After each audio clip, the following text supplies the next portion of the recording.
여러분 안녕하십니까? 포항 MBC 뉴스투데이입니다. 대구와 경북에는 오늘 아침에도 안개가 가득합니다. 낮에는 가끔 구름 많은 가운데 일교차가 크겠는데요. 자세한 날씨 유하경 기상캐스터입니다. 오늘 아침에도 우리 지역 곳곳에는 안개가 자욱하게 낀 곳들이 많은데요. 연일 맑은 하늘의 밤마다 복사냉각이 이루어지면서 짙은 안개가 나타나고 있습니다. 오늘도 영양을 비롯해 청도와 봉화에는 가시거리 200m 미만의 매우 짙은 안개가 끼어 있고요. 이른 아침 나가시는 분들은 운전 조심하셔야겠습니다. 지금은 시야 확보가 어렵지만 그래도 햇살이 비치면 안개는 금세 사라지고 구름만 많겠습니다. 오늘과 내일 일부 지역에는 비 소식도 있습니다. 기압골의 영향으로 경북 서부 내륙에는 오늘 밤 가끔 비가 내리겠고요. 내일 오전부터 낮 사이에는 동풍의 영향을 받는 경북 동해안과 경북 북부 내륙에 가끔 비가 오는 곳이 있겠습니다.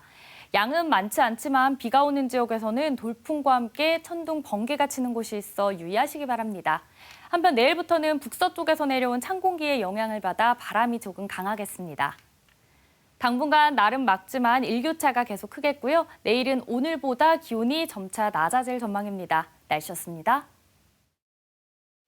10월 25일 어제는 독도의 날입니다. 123년 전인 1900년 고종이 독도를 울릉도의 부속섬으로 정하는 대한제국 칙령 제41호를 공포한 날에서 비롯되는데요. 그런데 독도를 관할하는 경상북도가 이렇다 할 행사 하나 준비하지 않았습니다. 독도가 자기 땅이라는 일본의 방위백서나 교과서가 채택될 때마다 발끈했던 예전의 경상북도와는 사뭇 다른 모습입니다. 박성아 기자가 보도합니다. 독도는 우리 땅을 비롯한 노래가 울려 퍼지고 학생들이 독도 선언문을 낭독합니다. 독도는 대한민국의 영원한 영토이다. 독도의 날을 맞아 경북교육청이 기념식을 개최한 겁니다. 독도는 명백한 대한민국 땅입니다. 그럼에도 불구하고 일본은 끊임없이 독도를 자기네 땅이라고 우기고 있는데 우리 교육청에서는 독도의 날을 맞이해서 그런데 정작 독도를 관할하는 경상북도는 기념 행사 하나 없이 조용합니다. 2년 전까지 독도 수호 결의대회를 열어 독도 수호 의지를 다진 것과는 대비됩니다. 지난 2021년에는 이철우 지사가 결의대회에 직접 참여해 독도가 대한민국 영토라는 사실을 분명히 하기도 했습니다. 독도를 이제 대한민국 영토라는 칙령을 발표를 했는데 그 칙령 41호에 분명히 기록되어 있습니다. 그 기념하는 날을 10월 25일이고. 윤석열 정권 출범 이후 독도에 대한 경북 지역 정치권의 소극적인 태도를 둘러싼 논란은 계속되고 있습니다. 지난 6월에는 경북도의회가 4년마다 독도에서 열던 본회의를 사흘 전 갑자기 취소해 여론의 문매를 맞았습니다. 당시 의장은 개선된 한일 관계를 고려했다고 설명해 비판을 받았는데 이번에 경상북도 역시 정권과 일본의 눈치를 보는 게 아니냐는 지적이 제기되고 있습니다. 정권이 바뀌면서 지금 현재는 일본과 굉장히 우호적인 관계로 보다 보니까 지금 현재로는 또 곧 있으면 다가올 총선도 있고 이러다 보니 아무래도 정권에 대한 이런 눈치 보기 작전이 아닌가. 경상북도는 10월 한 달을 독도의 달로 정하고 크고 작은 행사를 진행하고 있다고 밝혔지만 대한민국 영토 수호의 상징 독도를 경상북도가 스스로 부담스러워한다는 느낌을 지울 수 없습니다. MBC 뉴스 박성아입니다. 제8회 독도기념품 디자인 공모전 수상작이 확정됐습니다. 이번 공모전에는 민공예품 46점과 공산품 35점 등 독도의 상징성을 은용한 작품 84점이 출품됐으며 대상은 가장 오래된 우리나라 전도인 팔도 총도에서 영감을 받아 만든 장우규 씨의 독도체인 배지와 키링이 선정됐습니다. 경상북도는 입상작 49점을 오늘부터 나흘 동안 구미시 새마을운동 테마공원에서 전시할 예정입니다. 경북 지역의 산업 폐기물 매립장과 소각장 건립 추진이 갈수록 많아지고 있습니다. 경북의 피해 지역 주민과 환경단체가 공동대책위원회를 꾸리고 폐기물 문제 해결에 공동 대응하겠다고 예고했습니다. 김경철 기자입니다. 문경 신기동 주민 10여 명이 피켓과 현수막을 들고 경북도청 앞에 모였습니다. 문경시가 최근 신기 제2일반산업단지에 폐기물 처리업체 입주를 위한 업종 변경을 경상북도에 신청하자 인근 지역 주민들이 반발하고 나선 겁니다. 이게 들어서게 되면 주민들이 폐기물에 쉽게 노출될 수 있는 위험이 있는 지역이고요. 폐기물 하나가 문제가 아니라 하나가 들어오면 전체가 다 폐기물 단지가 될 수 있다는 그런 위험성도 저희도 배제하지 않을 수 없고요. 이곳이 바로 문경시가 업종 변경을 신청한 구역인데요. 주민들이 살고 있는 마을과 불과 150m 정도밖에 떨어져 있지 않습니다. 주민들은 이곳 인근에 600여 세대의 신축 아파트까지 들어설 예정이라 피해는 더 커질 수 있다고 우려하고 있습니다. 이에 대해 문경시는 산업단지에 입주할 업체는 폐기물업이 아닌 폐비닐을 열분해해 재생연료 등을 생산하는 제조업이라며 환경오염 문제도 없다고 반박했습니다. 하지만 경북 지역 곳곳에서 이 같은 폐기물 관련 시설 추진이 잇따르면서 우려의 목소리는 갈수록 커지고 있습니다. 폐기물 시설을 반대하는 경북 지역 주민과 환경단체들은 산업 의료 폐기물 문제 해결을 위한 공동대책위원회를 발족하고 경북도청 앞에서 기자회견을 열었습니다. 이들은 전국 지정 폐기물 매립량의 24%와 사업장 일반 폐기물 매립량의 40%를 경북에서 감당하고 있다며 사회 전체가 부담해야 할 폐기물 처리가 일부 지역 주민에게 전가되고 있다고 비판했습니다. 다른 지역의 폐기물까지 다 받아서 지금 매립하고 소각하는 그런 상황이라고 볼 수 있습니다. 상대적으로 좀 인허가가 쉽다고 봐서 아무래도 경상북도로 많은 이 폐기물 업체들이 몰려드는 게 아닌가 싶습니다. 특히 경북은 국내에서 의료 폐기물을 가장 많이 소각하는 지역이기도 합니다. 전국 의료 폐기물의 28%, 경북에서 발생하는 의료 폐기물의 무려 7배 이상을 처리하고 있는데 정작 의료 폐기물 배출이 가장 많은 서울에는 소각장조차 없습니다. 그런데도 안동 풍산읍 신양리에 추가로 의료 폐기물 소각장 건립이 추진되면서 주민들은 2년째 이를 반대하는 1인 시위를 이어가고 있습니다. 사업 신청을 했는데 안동시에서는 이제 사업을 일단 보완 조치를 띄하는 상태이고 우리 주민들은 결사적으로 이 부분은 반대하고 같이 싸워 나가고 있는 상황이고.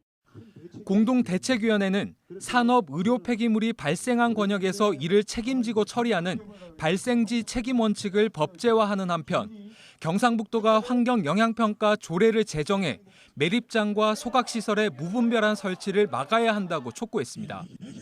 MBC 뉴스 김경철입니다. 제1종 가축 전염병인 소 럼피스킨병이 전국으로 확산하면서 경상북도도 방역을 강화하고 있습니다. 소 농가와 축산 차량, 시설에는 어제까지 일시 이동 중지 조치했고 14개 가축 시장은 폐쇄했습니다. 또 고령과 영주의 지정 도축장 2곳을 제외하고는 모든 도축장의 출하를 중지시켰습니다. 이 밖에도 22개 시군 1,700여 소 농가에서 럼피스킨병 매개체인 모기 등 흡혈곤충 방제 작업을 이어가고 있습니다. 대구에서 경산을 잇는 대구도시철도 1호선 하양 연장 구간 개통이 1년여 앞으로 다가왔습니다. 이 구간에는 여러 대학이 있는데 신설역 이름을 두고 사활을 걸다시피 한 치열한 경쟁이 펼쳐지고 있습니다. 신설역의 이름은 다음 달에 정해진다고 합니다. 한태원 기자가 취재했습니다. 내년 12월 개통을 목표로 대구 도시철도 1호선 하양 연장 구간 공사가 한창입니다. 현재 종점인 대구 안심역에서 경북 경산 하양읍까지 8.89km 구간입니다. 대구 동구 1개역과 경산 2개역 등 모두 3개 역사가 신설되는데 개통을 앞두고 역 이름을 지어야 합니다. 해당 자치단체가 주민들의 의견을 수렴한 뒤 결정해 대구 도시철도공사에 전달합니다. 지난달 경산시가 2개 역 이름을 공모했는데 무려 4만여 건이 접수됐습니다. 구호리에 들어설 역의 경우 구호역과 경일대, 호산대의 이름을 딴 역명이, 금랑리의 경우 하양역을 비롯해 대구 가톨릭대, 대구대의 이름을 딴 역명이 가장 많았습니다. 경산시는 최근 하양읍 이장 협의회를 통해 역 이름 후보안을 각각 3개씩으로 좁혔습니다. 경산시 하양읍에 들어서는 역 2곳은 대학들이 밀집해 있는 곳입니다. 역 이름에 자신들의 대학 이름이 들어가도록 해달라는 게 이들의 요구사항입니다. 대학 이기주의는 결국 제로섬 게임으로 바람직하지 않다. 우리는 1992년 9월2에 첫 개교한 대학이며 신설 예정인 역사에서 가장 인접해 있지만 지역사회와 공존, 공생하는 부호역 관로 열고 고산대, 경일대, 관로 닫고 해당 명칭이 가장 합리적이라고 판단한다. 이에 대해 경일대는 취재진의 질문에 별다른 의견을 내지 않겠다고 밝혔습니다. 하양읍 금랑리에 들어설 역은 대구 가톨릭대가 가깝습니다. 당연히 역 이름에 학교 이름이 들어가야 한다는 의견입니다. 설레의 경우를 보더라도 역명 결정은 행정구역과 인접성 등이 고려되어 온 걸로 압니다. 이번 역명 결정도 일관성 있게 진행되었으면 하는 바람입니다. 대구대학교는 특정 대학 이름이 들어가면 안 된다며 또 다른 의견을 내고 있습니다. 특정 학교명이 그 역명을 차지했을 때 주변의 여러 대학들이 다 받는 상대적 박탈감이 매우 클 것으로 생각하고, 그렇기 때문에 지역과 학교가 함께 상생할 수 있는 역명이 고려돼야 된다고 생각이 들고요.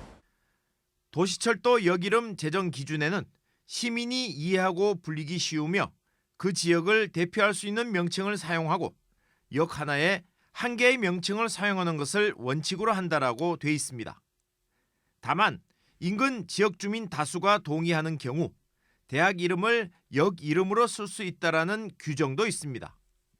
대구 도시철도 역명 제정 기준에 보면은 그 역명을 8자까지는 허용하도록 되어 있거든요. 그래서 말씀하신 같이 이제 역명을 앞에 그 지역명이 들어가고 뒤에 학교명이 들어간다든가 이렇게 해서 8자 안으로 최대한 맞추려고 노력하고 있습니다.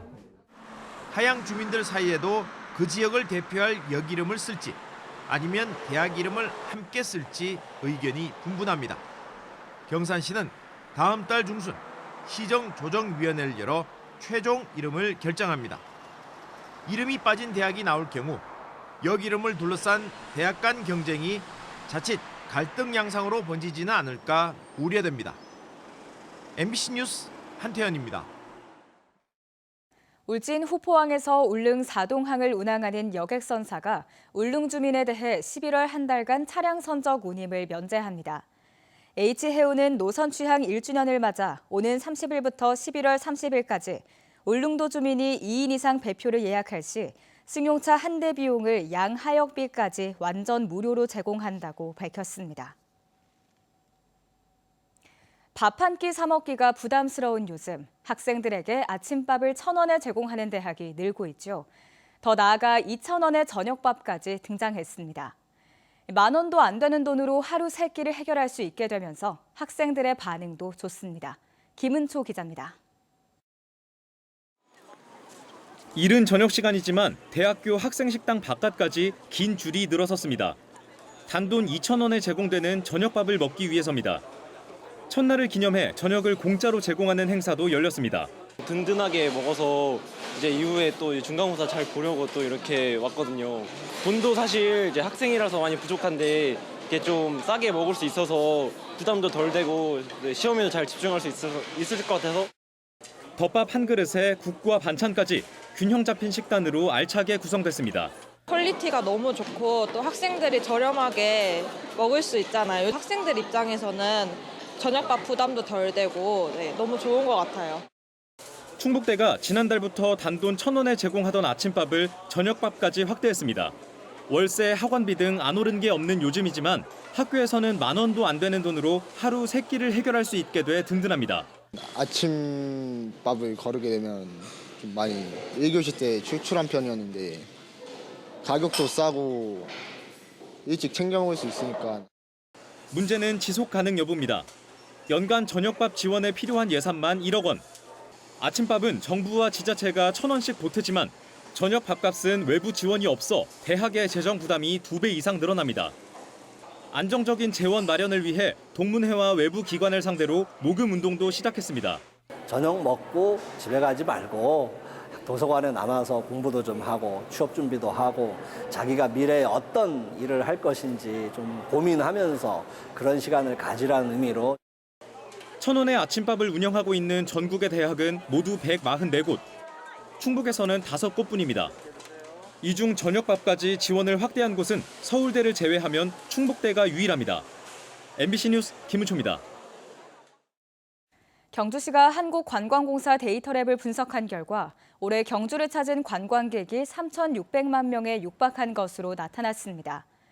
경주 관광객의 거주지는 경북과 울산에서 각각 23%와 20%를 차지했고 부산, 대구, 경기 순으로 경주를 많이 찾았습니다. 연령대별로는 20대가 19.4%로 가장 많았고 평균 체류 시간은 286분으로 전국 기초지자체 평균 체류 시간보다 83분 더 길었습니다. 포스코퓨처엠이 3분기 연결 기준 매출 1조 2,858억 원, 영업이익 371억 원을 기록해서 분기 최대 매출을 경신했습니다.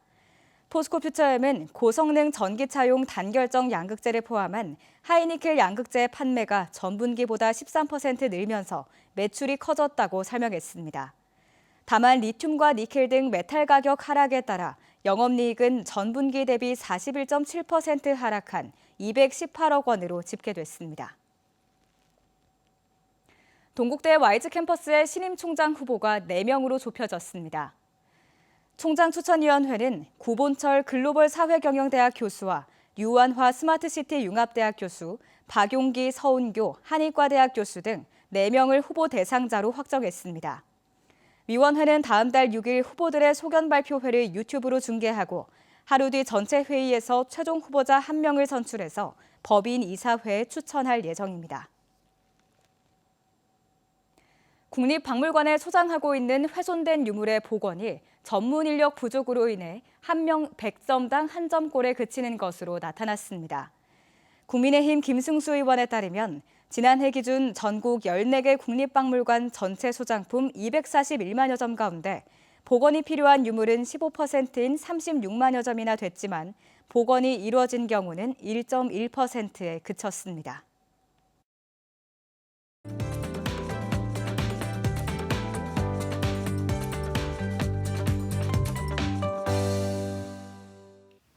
오늘 아침에도 우리 지역 곳곳에는 안개가 자욱하게 낀 곳들이 많습니다. 연일 맑은 하늘의 밤마다 복사 냉각이 이루어지면서 짙은 안개가 나타나고 있는데요. 오늘도 영양을 비롯해 청도와 봉화, 대구에는 가시거리 200m 미만의 매우 짙은 안개가 끼어 있고요. 이른 아침 나가시는 분들은 운전 조심하셔야겠습니다. 지금은 시야 확보가 어렵지만 그래도 햇살이 비추면 안개는 금세 사라지고 구름만 많겠습니다. 오늘과 내일 일부 지역에는 비 소식도 있습니다. 기압골의 영향으로 경북 서부 내륙에는 오늘 밤 가끔 비가 내리겠고요. 내일 오전부터 낮 사이에는 동풍의 영향을 받는 경북 동해안과 경북 북부 내륙에 가끔 비가 오는 곳이 있겠습니다. 양은 많지 않지만 비가 오는 지역에서는 돌풍과 함께 천둥, 번개가 치는 곳이 있어 유의하시기 바랍니다. 한편 내일부터는 북서쪽에서 내려온 찬 공기의 영향을 받아 바람이 조금 강하겠습니다. 위성 영상입니다. 오늘 전국적으로 제주도 남쪽 해상에 위치한 고기압의 가장자리에 들다가요. 오후부터는 북쪽에서 내려온 기압골의 영향을 받다 차차 벗어나겠습니다. 자세한 지역별 날씨 보시면 오늘 우리 지역 가끔 구름만 많겠고요. 미세먼지 농도는 보통 수준 예상됩니다. 바다의 물결은 0.5m에서 최고 1m로 잔잔하게 일겠습니다. 오늘 아침 대구의 기온 10도, 김천 5도로 평년과 비슷합니다. 낮 기온은 대구 24도, 김천 23도로 일교차가 크겠습니다. 안동의 아침 기온 9도, 예천은 6도로 출발하는데요. 낮에는 안동과 예천 모두 21도까지 오르겠습니다. 현재 포항의 아침 기온 14도, 낮 기온은 24도 전망됩니다. 또 동해상을 중심으로 내일부터는 바람이 강하겠습니다. 당분간 날은 맑지만 일교차가 계속 크겠고요. 내일은 오늘보다 기온이 점차 낮아질 전망입니다. 날씨였습니다. 이상으로 포항 MBC 뉴스투데이를 마칩니다. 시청해주신 여러분 고맙습니다.